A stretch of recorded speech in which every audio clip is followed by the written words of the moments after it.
Okay, Snow White and the Huntsman is closer to the grim fairy tale version and less like the Disney version.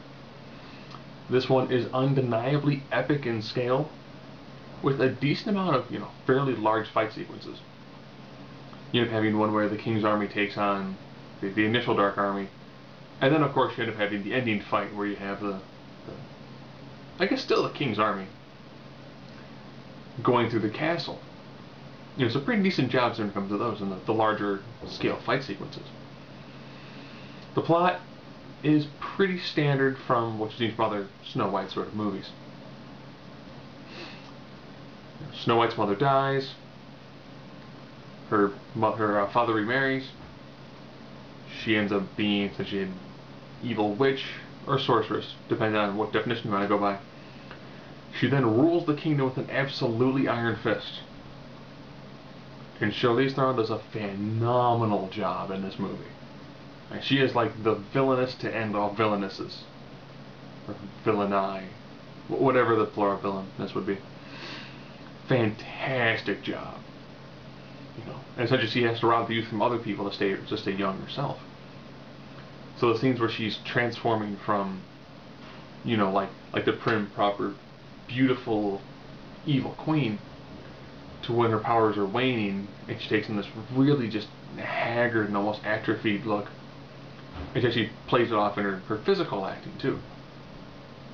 I think it's Chris Hemsworth, the guy who plays Thor, is the Huntsman. He really does not get a name. When you first meet him, he is pretty much a drunkard. And he's enlisted to essentially hunt down Snow White after she escapes. Because she goes into the dark forest. Finds her, helps her, and kind of realizes, okay, well, she could be worth a lot more. And I don't quite fully trust the queen that much, because the queen essentially kind of lied to him to get him to do the job for her. And then, after a while, they run to the dwarfs. Dwarfs, they did a fantastic job. They took, regular full-size actors. I think one of them is, I want to say Dennis Haskins. I really want to say, but I think that's wrong. He was the human in Who Framed Roger Rabbit and a bunch of other movies. But they take a really good, solid cast. That's a fantastic ensemble cast when it comes to dwarfs.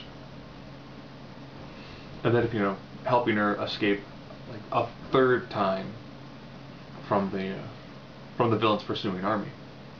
They go through a enchanted forest, which looks beautiful. They did a really, really good job on that. Lots of really good nuances and things. Looks visually spectacular. Which of course then leads into the stereotypical scene where she gets put under a spell. And when it comes down to who's the one to free her, if you know the title, Snow White and the Huntsman, you can kind of figure out who does it. But the one part that I really did not like, and this is this huge issue that I had throughout most of this movie, is Kristen Stewart. I've only seen her in the Twilight movies, and I felt like I'm watching her reenact scenes in the Twilight movies, so I guess that's kind of her whole range. Either it is ridiculously nuanced, to the point that I'm not picking it up at all, or every emotion comes off kind of the same. She ends up having like one impassioned speech, kind of towards like the third act. That's really about it. Everyone else just has these fantastic acting performances, and hers felt like I was watching her in Twilight again. Like Chris was going to tell her to hold on, Spider-Monkey, and go running off through the trees. It's just, she just doesn't seem to resonate as well as she should have in the Snow White damsel in distress / Joan of Arc role. Ironically, that's the only detraction from this whole movie.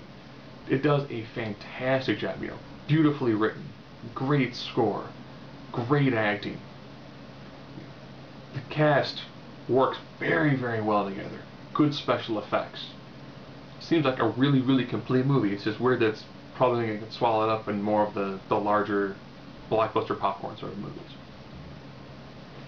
Oh, and it was probably easily better than Mirror Mirror, which nobody saw.